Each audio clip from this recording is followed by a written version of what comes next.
थोड़ा सा आलस जीवन के खूबसूरत कल को खो देता है। थोड़ा सा आलस जीवन के खूबसूरत कल को खो देता है और थोड़ी सी मेहनत महत्वपूर्ण कल को लाता है। थोड़ा सा आलस जीवन के खूबसूरत पल को खो देता है, थोड़ी सी मेहनत जीवन के महत्वपूर्ण कल को लाता है। डिपेंड करता है कि आप मेहनत करेंगे कि आलस करेंगे।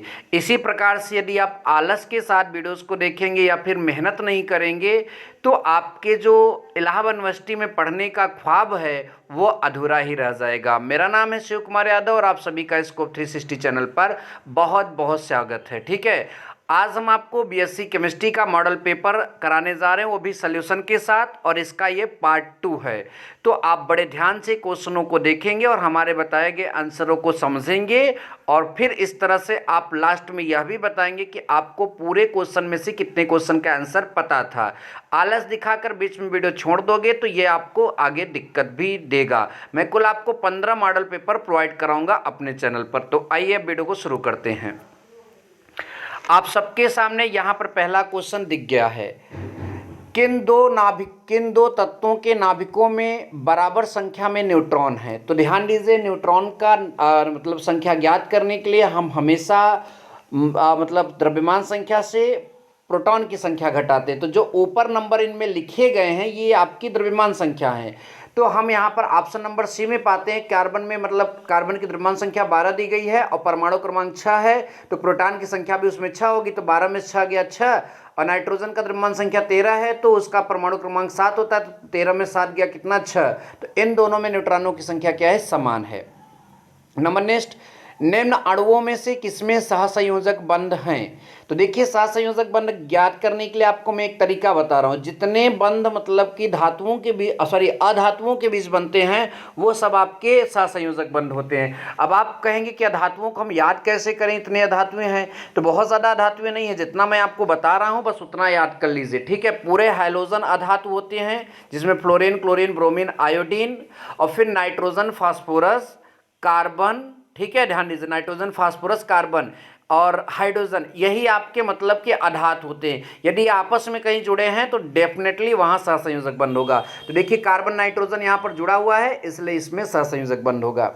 नंबर नेक्स्ट है 0.1 मोल इलेक्ट्रॉनों पर विद्युत आवेश होता है। तो आप सभी को पता ही होगा कि 1 मोल पर जो विद्युत आवेश होता है इलेक्ट्रॉन पर वो 96,500 होता है। तो 1 मोल से 0.1 मोल तभी बनेगा जब 10 से भाग दोगे, तो 96,500 में जब 10 से भाग दोगे तो ये आपका 9650 आएगा, अर्थात 9650 कूलम। नंबर नेक्स्ट क्वेश्चन है, निम्न समीकरण में छूटा हुआ कण है। तो देखिए, यहाँ पर कण ज्ञात करने के लिए बड़ा सिंपल तरीका, नीचे वाले जो नंबर हैं यहाँ पर ये परमाणु क्रमांक को रिप्रेजेंट करते हैं, तो इनको जोड़िए, 7 2 कितना हो गया 9, और यहाँ पर लिखा कितना है 8, 1 बचा यहाँ पर नीचे। ठीक है, ऊपर वाले को जोड़ लीजिए, 14 4 कितना होता है 18, और यहाँ पर कितना है आपका 17। ठीक है, तो एक ऊपर बचा। तो एक परमाणु क्रमांक और एक द्रव्यमान संख्या किसकी होती है? हाइड्रोजन की, 1H1। ठीक है, और उसे हम क्या नाम देते हैं? प्रोटॉन भी नाम देते हैं, क्योंकि उसमें न्यूट्रॉन नहीं होता है। नंबर नेक्स्ट, H2O में संयोजी इलेक्ट्रॉनों की कुल संख्या है। तो संयोजी इलेक्ट्रॉन जो है किसी भी परमाणु के बाह्यतम कोश के इलेक्ट्रॉन संयोजी इलेक्ट्रॉन कहलाते हैं। हाइड्रोजन का परमाणु क्रमांक 1 होता है तो उसमें एक ही इलेक्ट्रॉन होंगे, जबकि यहाँ पर 2 हाइड्रोजन है H2O में, तो 2 यहाँ पर संयोजी इलेक्ट्रॉन हाइड्रोजन के हो जाएंगे। ऑक्सीजन का परमाणु क्रमांक 8 होता है, इलेक्ट्रॉनिक विन्यास करने पर आपका 2,6 आएगा, तो लास्ट वाले कोश में 6 इलेक्ट्रॉन होंगे, तो 6 वो और 2 ये, कुल मिलाकर कितना आपका सही हो जाएगा? संयोजी इलेक्ट्रॉन 8 आपका यहाँ पर सही हो जाएगा। नंबर नेक्स्ट, निम्न में से कौन सा आयनिक बंध है? तो देखिए, हमेशा अधातु और धातु के बीच आयनिक बंध बनता है, और देखिए यहाँ पर CHCl जो है सीजियम क्लोराइड, इसमें आयनिक बंध है। बाकी कार्बन क्लोरीन सहसंयोजक बंध, हाइड्रोजन क्लोरीन सहसंयोजक बंध, एल्युमिनियम क्लोराइड में भी ऑलरेडी सहसंयोजक बंध ही होता है, थोड़ा सा आयनिक गुण रिप्रेजेंट करता है, वो अलग बात है। लेकिन आयनिक गुण का यहाँ पर बंध का सबसे मतलब जो आंसर सही होगा वो आपका CHCl ही होगा, सीजियम क्लोराइड। ठीक है, चलिए अब आगे क्वेश्चनों को जल्दी से देखते हैं। तो हमारे आगे वाले क्वेश्चन यहाँ पर आ गए हैं। निम्न में से अध्रुवीय अणु है। तो अध्रुवीय अणु याद रखिएगा, हमेशा समान परमाणु वाले अगर अणु होते हैं तो वो अध्रुवीय अणु होते हैं। तो इसमें समान परमाणु वाले अणु जो हैं वो आपके फ्लोरीन F7 है। ठीक है, तो यहाँ पर यही आपका अध्रुवीय अणु मेरे हिसाब से है, ठीक है, ध्यान दीजिएगा। इसमें फिर भी मुझे थोड़ा सा कन्फ्यूज़न है, बट यहाँ पर जो मैंने पढ़ा है उसमें यही लिखा होता है कि समान मतलब कि परमाणु जब होते हैं किसी अणु में तो वे आपके अध्रुवीय बनाते, बट यहाँ पर 7 संख्या है तो ये आपके ध्रुवीय हो सकते हैं, ठीक है। लेकिन आपका ऑप्शन यहाँ सी नंबर भी सही होगा। खैर हमें डाउट है, आप सभी को अगर पता होगा तो इसको क्लियर कर लीजिएगा, ठीक है, ध्यान दीजिएगा।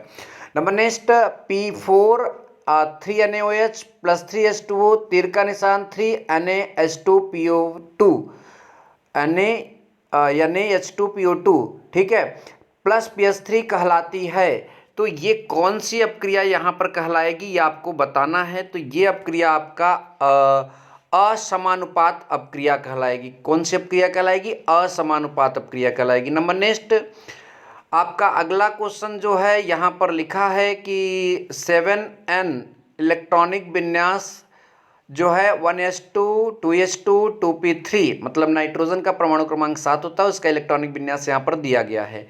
पहले मतलब यस वाले को मतलब कि ऑर्बिटल में 2 इलेक्ट्रॉन, पी वाले दूसरे यस वाले ऑर्बिटल में भी 2 इलेक्ट्रॉन, और तीसरे मतलब जो तीसरा ऑर्बिटल पी का है 2p का ऑर्बिटल उसमें 3 इलेक्ट्रॉन सीधे करके दिए गए। तो ये कौन से नियम को रिप्रेजेंट करता है? अबाहु नियम को तो खैर रिप्रेजेंट करता है क्योंकि इलेक्ट्रॉनिक विन्यास के सही क्रम में लिखा गया है, और हुंड के नियम को भी रिप्रेजेंट करता है। क्यों रिप्रेजेंट करता है? क्योंकि देखिए पहले एक एक इलेक्ट्रॉन को रखा गया, बाद में तब युग्मन स्टार्ट किया जाएगा, पेयरिंग बाद में होगी, इसलिए हुंड के नियम को भी रिप्रेजेंट करता है। तो ये आपका ए और बी दोनों सही हो जाएगा, ऑप्शन नंबर डी याद रखिएगा, ठीक है। चलिए नेक्स्ट क्वेश्चन जल्दी से देखते हैं। आपका अगला जो क्वेश्चन है, ठीक है, ध्यान दीजिएगा, एक मिनट। तो अगला क्वेश्चन आपका जो है यहाँ पर KH2PO4 में फास्फोरस की ऑक्सीकरण संख्या है। तो कैलकुलेट करोगे तो ये +5 आएगी। अब चूंकि इसके कैलकुलेशन के लिए थोड़ा सा 3-4 स्टेप है तो यहाँ पर कैलकुलेशन थोड़ा संभव नहीं है, इसलिए आप याद रखिएगा KH2PO4 में इसकी ऑक्सीकरण संख्या कितनी है? +5, ठीक है। आप निकालना वैसे जानते ही होंगे कैसे निकाला जाता है, ठीक है। देखिए ऑक्सीजन का -2, हाइड्रोजन का जो है +1, यहाँ पर पोटेशियम का +1 रख लीजिए, उसके बाद सारे वैसे कैलकुलेट करके यहाँ पर आएगा। नेक्स्ट इज आपका CO plus NO3 minus plus H minus, तीर का निशान NO plus CU double plus H2O को संतुलित करने पर अभिकारकों की गुणांक क्रमशः होंगे, ठीक है। तो ये आपके होंगे 3, 2, 8। अगर आप यहाँ पर कैलकुलेट करेंगे तो अभिकारक जो CU NO3 और H माइनस, वैसे H प्लस होता है, अब यहाँ पर इक्वेशन जो है गलत भी हो सकता है, प्लस शायद होगा यहाँ पर मेरे हिसाब से, ठीक है। अम्ल का ही ये यहाँ पर रिप्रेजेंट कर रहा है, तो कुल मिलाकर ये यहाँ पर जो गुणांक आएंगे वो यही होंगे। Number next Chile saltpetre का सूत्र है। तो NaNO3 जो है चिली साल्ट पीटर का सूत्र है। अगर हम KNO3 की बात करें तो इंडियन साल्ट पीटर का सूत्र है, याद रखिएगा। तो चिली साल्ट पीटर और इंडियन साल्ट पीटर आप याद रखिएगा। नॉर्वे के साल्ट पीटर का सूत्र क्या होता है? अगर आपको पता होगा तो कमेंट बॉक्स में ज़रूर बताइएगा। नंबर नेक्स्ट साल्वे विधि में निर्माण किया जाता है NaOH का, CaCl2 का, Na2CO3 का और Na2SO4 का। किसका निर्माण किया जाता है? तो Na2CO3 जो आपका धावन सोडा होता है उसे हम साल्वे विधि से निर्माण उसका करते हैं। अपने क्लास 11th के एस ब्लॉक में इसे पढ़ा ज़रूर होगा। नंबर नेक्स्ट जो कि पिछले वीडियो में भी आया था ये क्वेश्चन, प्रोड्यूसर गैस है। प्रोड्यूसर गैस कौन सी है? तो CO प्लस N2 आपका प्रोड्यूसर गैस है। चलिए आगे के प्रश्नों को देखते हैं। तो आगे के प्रश्न आपके यहाँ पर आ चुके हैं। फेरस सल्फेट को यह भी कहा जाता है मोहर लवण, हरा कशीस, वर्मिलियन, ग्लोबर लवण। तो याद रखिएगा जो फेरस सल्फेट है वो हरा कशीस के नाम से भी जाना जाता है, ग्रीन विट्रियाल, ठीक है। शायद कशीस को विट्रियाल ही कहते होंगे। नंबर नेक्स्ट 106 वाला क्वेश्चन है लेड शर्करा है। तो लेड शर्करा किसको कहते हैं? लेड एसीटेट को ही हम लेड शर्करा बोलते हैं। नंबर नेक्स्ट जर्मन सिल्वर में होते हैं। तो एक बात ध्यान दीजिएगा, जर्मन सिल्वर में सिल्वर नहीं होता है। तो कौन सा ऑप्शन यहाँ सही होगा और क्या होता है जर्मन सिल्वर में? तो कॉपर, जिंक, निकिल होता है, ठीक है, ध्यान दीजिएगा। लिथोपोन का सूत्र है। तो यहाँ पर जो आपके दिए गए ऑप्शन इसमें से आपको बताना लिथोपोन का सूत्र क्या है। तो इसमें ऑप्शन इनमें से कोई नहीं है। लिथोपोन का सूत्र इस समय हमको भी नहीं मालूम है, अगर आपको पता होगा तो बताइएगा, ठीक है। लिथोपोन का सूत्र क्या होता है। नंबर नेक्स्ट, एल्कीन का सूत्र है। तो एल्कीन जो है CnH2n इसका सूत्र होगा। एल्केन का होता तो CnH2n+2 होता, एल्काइन का होता तो CnH2n-2 होता। तो चलिए अब आगे देखते हैं, जल्दी से आगे वाले प्रश्नों को यहाँ पर देख लेते हैं, ठीक है। आपका अगला प्रश्न यहाँ पर है कि निम्नलिखित में से एल्काइन जो हैं तो एल्काइन का फार्मूला क्या होता है, CnH2n-2, दुगुना से दो कम मतलब हाइड्रोजन होने चाहिए। तो यहाँ पर C2H6 दुगुना हो गया हाइड्रोजन, यहाँ C2H4 यहाँ दुगुना हाइड्रोजन हो गया, यहाँ C2H2 में देखते हैं तो 2 का दुगुना 4 और उसमें 2 घटाएंगे 2। तो ये आपका C नंबर ऑप्शन जो है एल्काइन के सूत्र को रिप्रेजेंट कर रहा है, इसलिए आपके ये सही हो जाएगा। नंबर नेक्स्ट आपका है फ्रियान जो है। फ्रियान क्या है, फ्रियान 12 जो है क्या है, तो यह एक प्रशीतक होता है जो कि रेफ्रिजरेटर वगैरह में पाया जाता है, ठीक है। सॉरी, उसमें होता है, पाया जाता है मतलब नेचुरली थोड़ी पाया जाएगा, उसमें डाला जाता होगा, ठीक है। नंबर नेक्स्ट, निम्नलिखित में से एक प्राकृतिक बहुलक है। Teflon, polyethylene, PVC and cellulose, ठीक है। टेफ्लॉन, पॉलीएथीन या पॉलीएथिलीन या पॉलीथीन और PVC ये सब हम लोगों ने बनाया हुआ है, और सेल्यूलोज जो है पेड़ों में अपने आप निर्मित होती है, इसलिए सेल्यूलोज इस प्रश्न का सही जवाब होगा, ठीक है। चलिए नेक्स्ट प्रश्न देखते हैं। निम्न में से सर्वाधिक स्थायी कार्बोनियम आयन है। तो इसमें से सबसे ज़्यादा स्थायी कार्बोनियम आयन आपका ये है, जिसमें प्रतिस्थापियों की संख्या ज़्यादा होगी वो आपका कार्बोनियम आयन मतलब कार्बोधन आयन वो ज़्यादा आपका स्थायी होगा, ठीक है। या फिर ऐसा कार्बोनियम आयन जिनमें रेजोनेंस स्ट्रक्चर पॉसिबल होगा तो ज़्यादा स्टेबिलिटी प्रदान करेगा, ठीक है। तो यहाँ पर C6H5 बेंजीन रिंग है, तो इसमें रेजोनेंस आपका होगा, रेजोनेंस मतलब अनुनाद प्रभाव होगा, तो इसलिए आपका ये ज़्यादा स्थायी होगा, ठीक है। चलिए नेक्स्ट क्वेश्चन की तरफ जल्दी से बढ़ चलते हैं, और आपका अगला प्रश्न है, एसिटिलीन गैस को रक्त तप्त लौह नलिका में प्रवाहित करने पर प्राप्त होता है।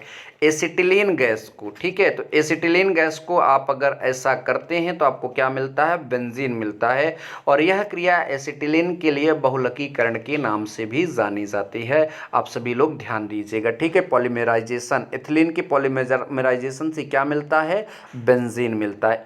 सॉरी, एथिलीन में बार बार बोल रहा हूँ, एसिटिलीन, ठीक है। तो एसिटिलीन के पॉलीमराइजेशन से आपका बेंजीन मिलता है, लेकिन अगर एथिलीन होता तो वो पॉलीथिलीन बनता, उससे पॉलीथीन, ठीक है। चलिए नेक्स्ट क्वेश्चन को देखते हैं, जल्दी से समझते हैं। आपका अगला क्वेश्चन है जो निम्न यौगिक का IUPAC नाम होगा। तो देखिए इसमें जो आपका ये स्ट्रक्चर रिंग वाला दिख रहा है, तो इसमें अगर डबल बॉन्ड नहीं है तो बेंजीन रिंग तो हो नहीं सकता, साइक्लो शब्द इसमें जुड़ेगा। तो साइक्लो शब्द हमारा ऑप्शन नंबर 2 और 3 में है, तो कौन सा आपका सही होगा। तो देखिए ये जो आपकी कार्बन की श्रृंखला है, इसमें आप नंबरिंग करेंगे तो यहाँ 1 रखेंगे, यहाँ 2 रखेंगे, ऐसे चलेंगे। तो 2 पर आपका ये साइक्लो आ गया, तो बाकी हमें कुछ समझने की ज़रूरत नहीं है। 2 साइक्लो हेक्सिल ब्यूटेन इसका सही जवाब होगा, ठीक है, ध्यान दीजिएगा।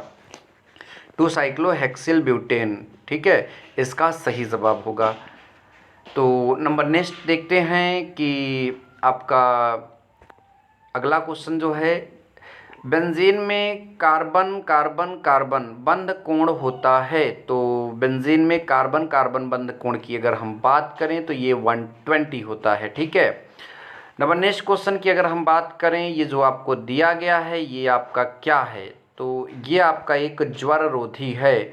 इस समय इसका जो व्यापारिक नाम है ये हमको पता नहीं है, ठीक है, लेकिन यह एक ज्वर रोधी होता है। ज्वर मतलब बुखार, ठीक है, तो बुखार की दवाई में शायद ये यूज़ किया जाता है। नंबर नेक्स्ट आपका द्रवनोदक है। तो द्रवनोदक जो है हाइड्रोजीन को द्रवनोदक यहाँ पर कहेंगे, ठीक है, ध्यान दीजिएगा। और मंदक का काम भारी जल करता है, ये आप सभी को पता होना चाहिए। ये द्रवनोदक पूछा था, तो द्रवनोदक आपका ऑप्शन नंबर D जो है सही होगा। अब चलिए और प्रश्नों को देखते हैं जल्दी से। आपका जो अगला 19 नंबर प्रश्न में थोड़ा सा ऊपर मतलब कट गया है, तो मैं उसको पढ़कर सुना दे रहा हूँ। थर्मोसेटिंग प्लास्टिक है, तो आपकी थर्मोसेटिंग प्लास्टिक जो है वो कौन सी है, तो ये आपका बेकेलाइट जो है एक थर्मोसेटिंग प्लास्टिक है। नंबर नेक्स्ट, राइमर टीमन अपक्रिया में माध्यमिक है। एक कार्बोकेटायन, कार्बोएनायन, कार्बीन, मुक्तमूलक। तो रेमर-टिमर अपक्रिया में कार्बीन जो है मुक्त मूलक होती है, वहाँ पर ठीक है मतलब उस कार्बन पर माइनस होता है, उसके पास 2 लोन पेयर ऑफ इलेक्ट्रॉन भी होते हैं और उसी को हम कार्बीन बोलते हैं। ठीक है, नंबर नेक्स्ट आपका है 121 की अगर हम बात करें तो यहाँ पर लिखा है C6H6 CH3Cl की क्रिया होगी निर्जल AlCl3 की उपस्थिति में, तो आपका C6H5CH3 प्लस HCl बनेगा। यह क्रिया क्या कहलाती है? ऑप्शन है वुड्स अपक्रिया, ऑप्शन है विलियमसन संश्लेषण, ऑप्शन है बायर अपक्रिया एंड ऑप्शन है फ्रीडल क्राफ्ट अपक्रिया। तो जहाँ तक मेरा मानना है, और मानना क्या है, जो सही होगा वही मैं भी मानूंगा, फ्रीडल क्राफ्ट अपक्रिया। फ्रीडल क्राफ्ट अपक्रिया में हमेशा ध्यान दीजिएगा एल्किल या एसिल समूह जुड़ता है, तो यहाँ पर CH3 डायरेक्टली जुड़ी है, इसलिए CH3 एल्किल है, इसलिए फ्रीडल क्राफ्ट अपक्रिया के नाम से जानी जाएगी। नंबर नेक्स्ट क्वेश्चन देखते हैं, जो आपका अगला वाला प्रश्न है 122 नंबर। यहाँ पर 122 नंबर की अगर हम बात करें तो लिखा है मेथिल अमीन में नाइट्रोजन का संकरण होता है। मेथिल अमीन की अगर हम बात करें तो उसका सूत्र होता है CH3NH2। तो देखिए हम पूरा बनाया नहीं है, यहाँ पर देखिए नाइट्रोजन, देखिए किसी भी चीज़ का संकरण निकालना हो तो उसके जो है नंबर ऑफ सिंगल बॉन्ड निकाल लीजिए। तो यहाँ पर ये जो नाइट्रोजन है CH3 से एक बॉन्ड से जुड़ी, बाकी 3 वहाँ पर 2 हाइड्रोजन होंगे, तो एक हाइड्रोजन इधर एक हाइड्रोजन इधर हो जाएगा, तो मेथिल अमीन उसी को कहेंगे। तो अब अगर आप जब यहाँ पर निकालेंगे तो आपके पास जो बॉन्ड हैं 1 2 3 और लोन पेयर भी उसमें ऐड होता है, तो एक लोन पेयर 4, और 4 की संख्या देखते हैं कौन रिप्रेजेंट करता है, तो आइए देखते हैं। तो ये ऑप्शन नंबर डी में P3 है और एक S4 हो जाएगा, इसलिए इसमें sp3 हाइब्रिडाइजेशन अर्थात संकरण है। नंबर नेक्स्ट की बात करेंगे, जो है आपका 123 नंबर प्रबलतम बंध है, तो प्रबलतम बंध CCN यहाँ पर होगा। ठीक है, जितना विद्युत ऋणात्मकता का अंतर होगा, सॉरी यहाँ पर CCN बंध दिया है, थोड़ा सा मुझको कन्फ्यूज़न भी है, तो आप इसे क्लिक करिएगा। नंबर नेक्स्ट देखते हैं कि 124 में ऊष्माक्षेपी अपक्रिया के लिए सत्य है, तो ऊष्माक्षेपी अपक्रिया के लिए ऑलवेज जो है ये HR इज ग्रेटर होगा HP। HR मतलब heat of reactant and HP मतलब हीट ऑफ प्रोडक्ट। तो रिएक्टेंट का जो है हीट कम होनी चाहिए, प्रोडक्ट का जो है अधिक। ऊष्माक्षेपी का मतलब होता है ऊष्मा निकले, तो जो ऊष्मा निकलेगी तो प्रोडक्ट में आप ध्यान दीजिए उसकी ऊष्मा अधिक होगी, तभी तो ऊष्मा निकलेगी, राइट।